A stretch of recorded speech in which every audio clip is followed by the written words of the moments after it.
Dünyada, eləcə də ölkəmizdə fasiləsiz olaraq fəaliyyət göstərən bir çox sahələr mövcuddur. Belə olduğu halda insanlar növbəli iş rejiminə əsasən çalışırlar. Maraqlıdır, bəs hansı saat aralığı gecə növbəsi hesab edilir? Saat 22-dən saat 6-ya dək olan müddət gecə vaxtı hesab edilir və əgər işçi növbəli iş qrafiki ilə çalışırsa, bu zaman gecə növbəsi anlayışı da meydana çıxır və gecə növbəsi dedikdə işçinin iş vaxtının növbələrindən birində ən azından növbənin müddətinin ən azından yarısı gecə vaxtına düşürsə, bu gecə növbəsi hesab edilir. Və əmək şəraiti ağır və zərərli olan iş yerlərində, habelə xüsusi xarakterli işlərdə gecə növbəsində çalışan işçilərin, gecə vaxtında çalışan işçilərin əgər gündəlik iş vaxtının ən azı yarısı həmin vaxta düşürsə, bu zaman 1 saat qısaldılır.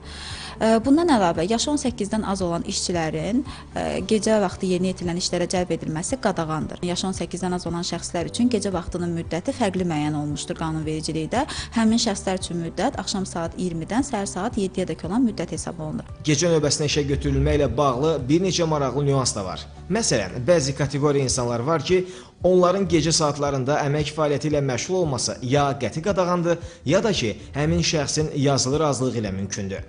50 olan şəxslərin gecə növbəsinə cəlb olunması onların yazılı razılığı əsasında və müvafiq icra hakimiyyəti orqanının rəyi əsasında gecə növbəsinə işləməyə buraxıla bilərlər. Həmçinin hamilə 14 yaşına dək uşağı olan qadınlar, 50 olan uşağı olan qadınlar da yazılı razılıq əsasında gecə növbəsində işləməyə buraxıla bilərlər və həmçinin burada nəzərə almaq lazımdır ki, hamilə və 3 yaşına dək uşağı olan qadınların özlərinin və uşağının sağlamlığı barədə həkim rəyi olduqda onlar gecə növbəsində işləyə bilərlər.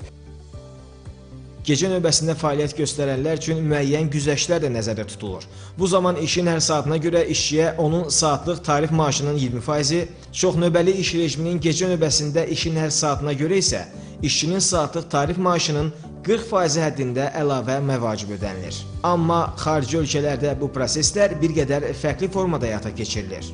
Dünya səviyyəsində onlar istirahətə çox diqqət edirlər və çalışırlar ki, gecə növbəsində xüsusilə çox şəxsləri işə cəlb etməsinlər. Xüsusilə tək anaları, tək ataları, 40 yaş üzəri və ya 60 yaş üzəri şəxslər gecə növbəsinə cəlb olunmurlar. Sağlamlığında xüsusi problemlər olan şəxslər cəlb olunmurlar. Həmçinin birinci, ikinci qrup əlilliyi olan şəxslər də dünya üzrə 8 yaşına dək olan, övladı olan valideynlər gecə növbəsində işləyə bilməz. Bəzən şəxsi işə götürən zaman sahibkar sözü gedən qaydalara ya qismən, ya da ümumiyyətlə əməl etmir.